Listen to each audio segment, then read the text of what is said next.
Let me share with you a little story about Shlomo and Moshe. Shlomo and Moshe were not good boys. Shlomo and Moshe were troublemakers, always stealing things and cheating and lying at home, and yes, of course, at Hebrew school. It was even worse at Hebrew school, and the teacher didn't know what to do with the kids, little Shlomo and Moshe. So, of course, what do? You send them to the scary Hebrew school principal's office, because he can talk sense into Shlomo and Moshe. So first they send in little Moshe. Shlomo's waiting in the ranks. The Hebrew school principal sits across from little Moshe and says to him, "Nu, where is God, Moshe?" Little Moshe just sits there, stunned by the question, not knowing how to answer. There's a tension in the air. Principal's getting more and more angry. "Nu, Moshe, where is God?" Moshe doesn't know how to respond. The principal's getting more mad. Moshe's more uncomfortable. Finally, he says, "Moshe, where is God?" Little Moshe, terrified, runs out of the office, grabs Shlomo and says, "Shlomo, this time we're in for it. What do we do now?" says Shlomo to Moshe. "God is missing, and they think we took him." I love this joke because I was little Moshe. Not Jed. I was little Moshe. I didn't exactly love Hebrew school. And I think there's a lot of us who might share my sentiment back in the day, the Hebrew school of yesteryear. I have many horror stories that have been shared with me. I'm not going to share them because I don't want to scare our guests, but there are a few that stand out. I'm still working through in therapy, trying to get over Mr. Feidman lining me up in the front of the class. It was like a combination of waterboarding meets Aleinu, where I would stand there and I remember sweating bullets and he would just yell at you until you got it right. It was a terrifying experience, but that was part of the pedagogy, right? Shame was an acceptable approach, at least back in the day. There was, in these parts, I've heard a man named Three-Finger Maevsky. I didn't know Three-Finger Maevsky, but Carl Sloan told me that the kids were terrified. I guess he was missing a couple fingers, and when you didn't get an answer right, he put that right in your face, and he would scare you. Fear was a tactic. And back in Omaha, where I grew up, Mr. Feidman was also my father's Hebrew school teacher, and Mr. Feidman used to whack my father and other people's knuckles when they weren't quiet. I'm sure some of you probably had that experience back in Hebrew school back in the day, but that was somewhat of the ethos of the time, right? Sit down, face forward, shut up, and listen. That was part of the culture. Now, it was not every Hebrew school. It was not every Hebrew school teacher. It was not every Hebrew school principal. There were some great ones, of course. Jed promised me to never again do the hand poll of how many of us truly loved Hebrew school. Oftentimes, he's the only one in the room with his hand up. Back in Springfield, they had a great Hebrew school because everybody's putting their hand up. Allentown. But the bottom line is, many of us had difficulty. Many of us felt like little Moshe back in the day. Oftentimes I feel like the Chicken Little of rabbis up here saying, the sky is falling, the Federation, the JCC, synagogues, right, are at a crossroads. We're at a transition where we're struggling in many ways. We're reinventing ourselves. And there is trouble, big trouble in the Jewish community, not just this one, but across the country and around the world. But there isn't trouble, and I am not Chicken Little when it comes to Jewish education in this day and age. This is one of the shining moments in, I think, Jewish history of what's going on in regards to Jewish education around the world, in this country, and in this community, in this synagogue. And there's a renaissance of Jewish education, at least for youth, because of principals, heads of school like Jed and like Hebrew school teachers, so many of which are represented in this room. It's a different mindset, right? Not only are principals and Hebrew school teachers today learned, which is a requirement, but they're also compassionate as a requirement in this day and age. They have people skills. They know that relating to people is as important as teaching, and how it's being taught is as important as what is being taught. Honesty about what's working and what's broken, real-world life experience, but most of all, an openness and a willingness and a readiness to address those challenges and to make some changes.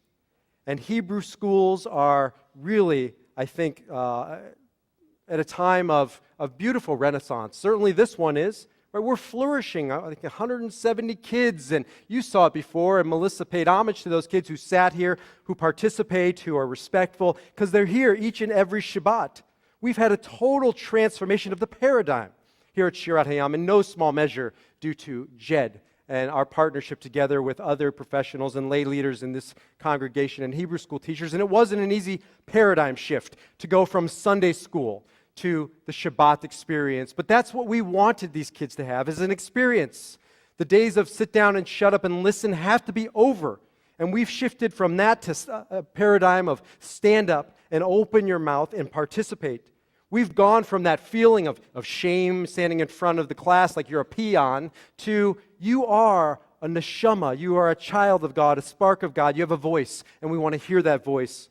We have shifted from the conversation of coercion and commandment and obligation to trap our kids into the Jewish experience to communication and conversation and inspiration.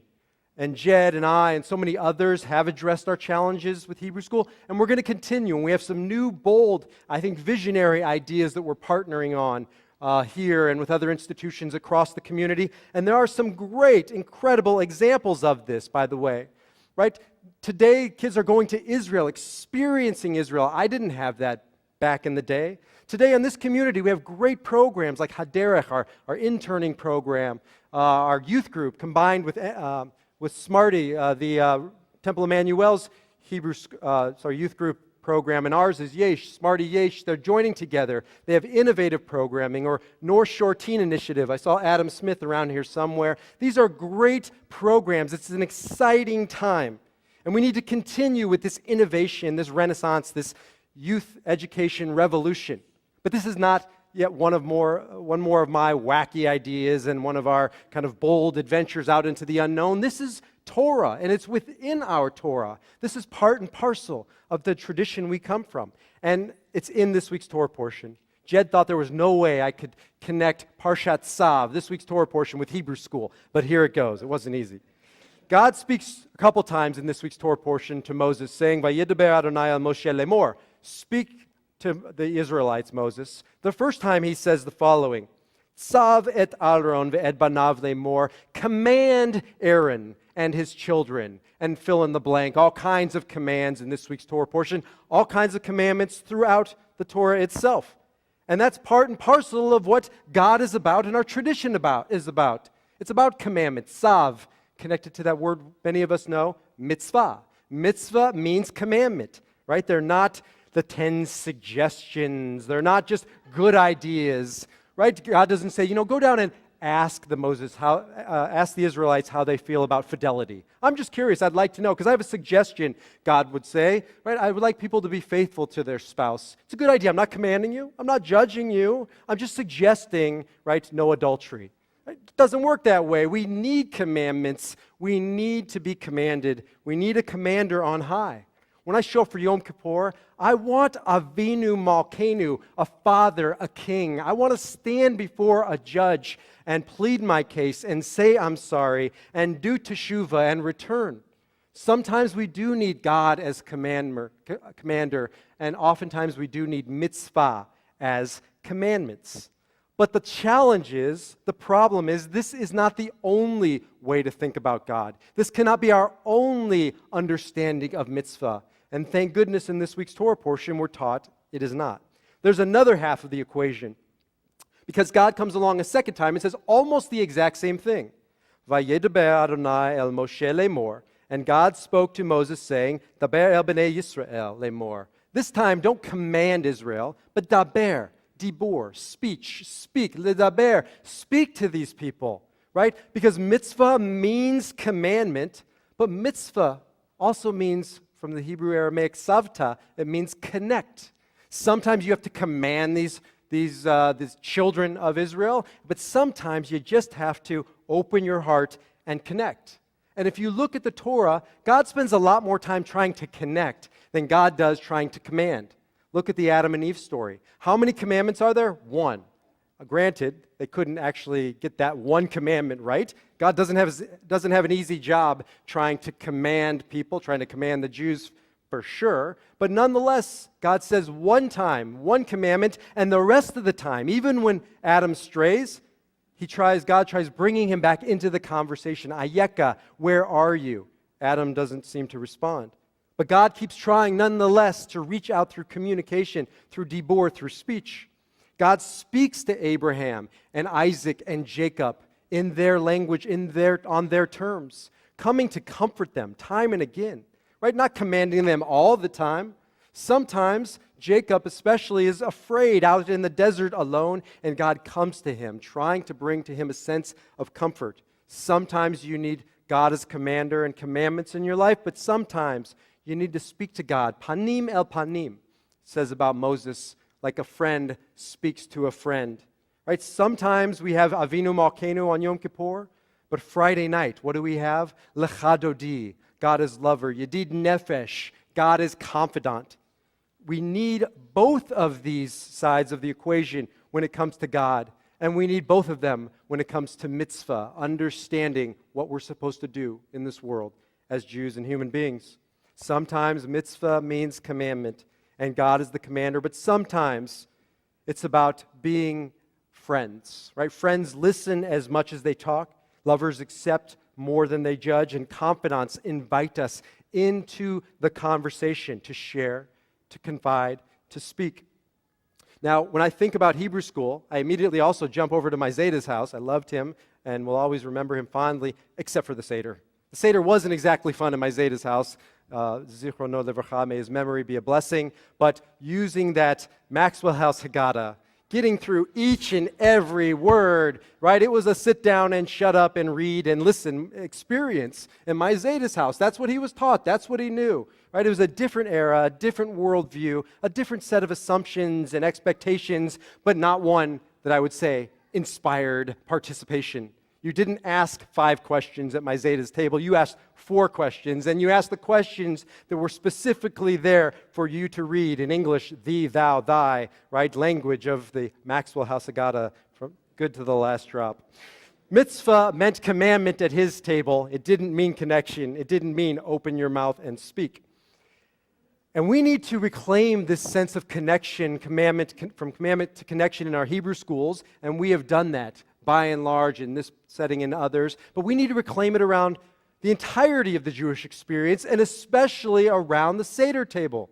Many of you, most of you, maybe all of you are going to be participating this week in Sdarim and Seders at your home and also here at the synagogue. I hope some of you signed up.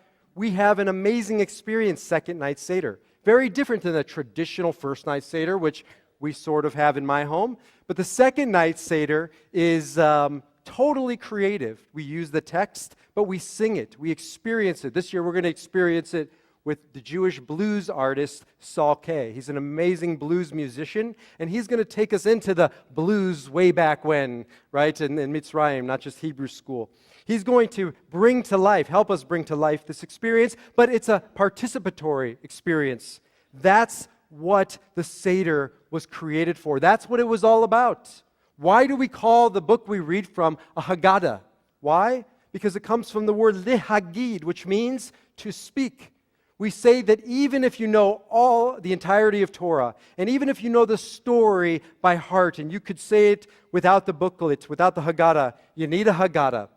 And you need to, as it says in the Haggadah, not just say the words, but have a conversation.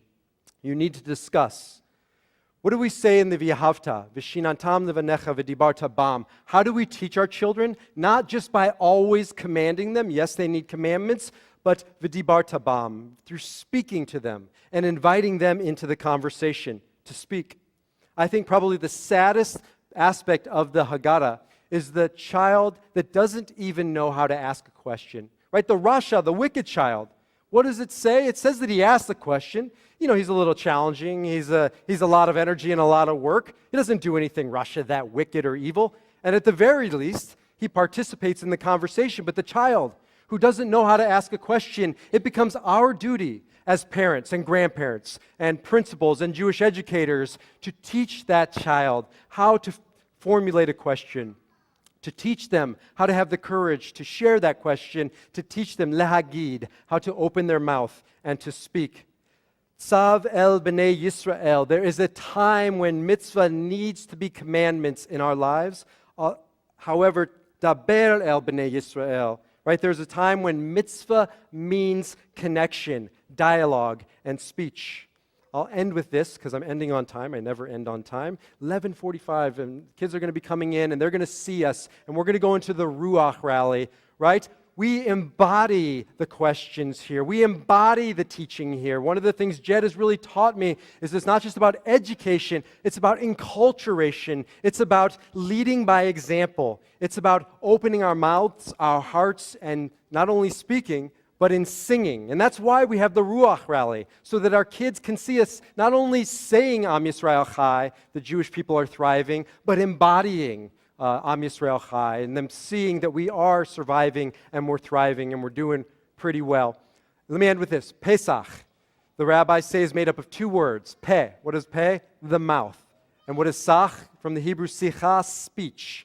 Pesach is teaching our mouth to speak, opening our mouth and speaking, finding the words in our heart and having the courage to stand up and to open our mouths and to open our hearts and to invite our children and others into the conversation. So ultimately, they learn how to share their thoughts, their neshama, their spark, and ultimately they learn how to speak.